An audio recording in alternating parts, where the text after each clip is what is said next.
Hi, welcome back to our channel HardReset.Info. In this video I will show you how to change YouTube channel name on mobile application. So on your device, let's open YouTube application.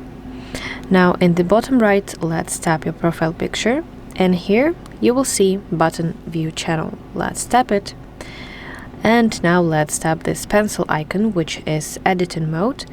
And now go to name section. Let's tap here, and here finally you can enter your new desired channel name, and when you're done, tap save button.